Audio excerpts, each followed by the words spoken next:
that second half graph didn't look a little different. We looked at it on the desk last week. Fnatic seemed pretty decent at mid to late halves. But more recently, they've been relying on those comebacks. 8-4, not that damning of a sentence. 8-6, very doable. And a win here will almost equalize things. So we got a little bit of a tech issue creeping up. Better get it out of the way now. Not disrupt the momentum of what's to come. Both teams have to sit in this, and you know, for KC, like I said, it's not like even if they lose this map, it's not like they'll face elimination, but they'll go from 1 win away from Shanghai to 1 win away from Shanghai and 1 loss away from going home. That's the scary thing as well, because you think about the back and forth matchup they've had versus Heretics, the games they've had versus Foot.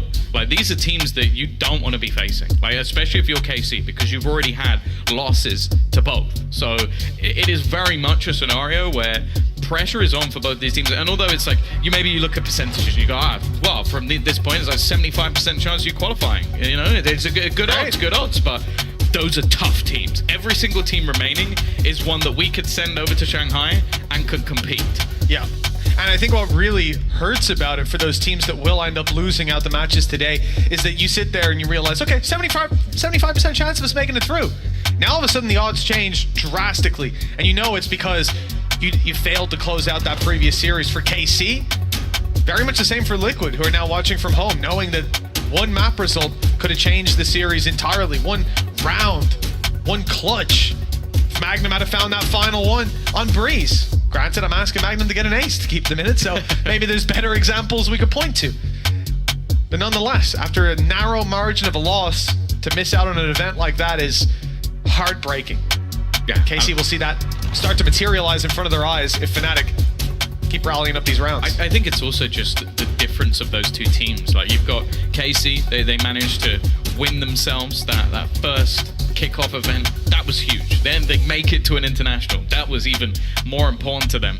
If they can go to both Masters in a year after the year they had last year, sure, it matters to the org more so than these players on the stage. The majority of them were not there. But even still, and to be so close, to be in that scenario where it can all slip away after the last map, and in the manner in which Fnatic have done it. Of course, for Fnatic, the odds may be even more important. If they let this series go, they get eliminated. You're talking about the team from last year that won 2 international events, of course made it to champions. There was never in doubt that they would get there and competed at the highest level for the entirety of the year. If they don't make both Masters events, unacceptable. With the players that they've got, with the investments that they've made, that's not something that they can have either. And that's the problem that we're in at the moment, is like every single team seems to have very high stakes. I guess the only one you could maybe give a little bit of wiggle room to would be Heretics, just because they've had to swap players in and out because of school, because of visas and all of these different things.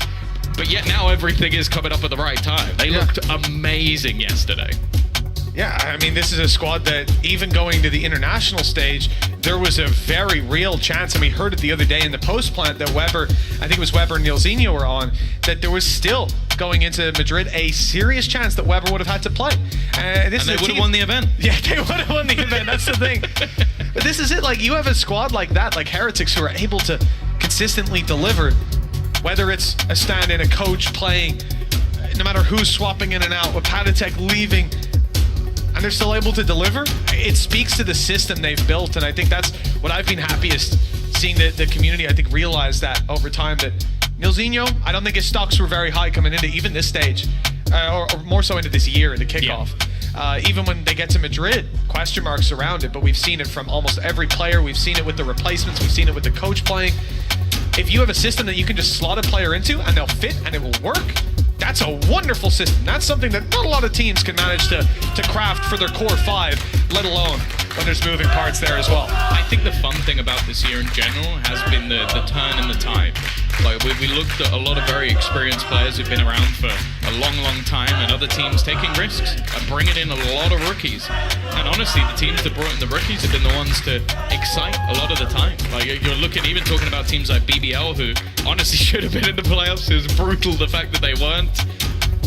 Sure, others have taken risks that haven't paid off immediately, but even we've seen the upturn of teams like Koi, GX starting to was the obvious.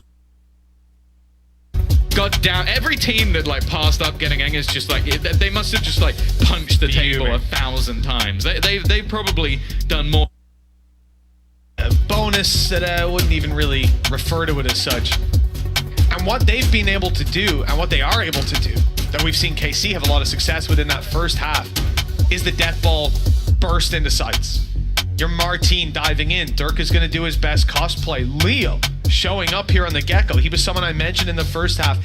Has these slower starts. Last time around, he finished 0-1 in first kills to first deaths. Up against Navi, they killed him first. They killed him first here.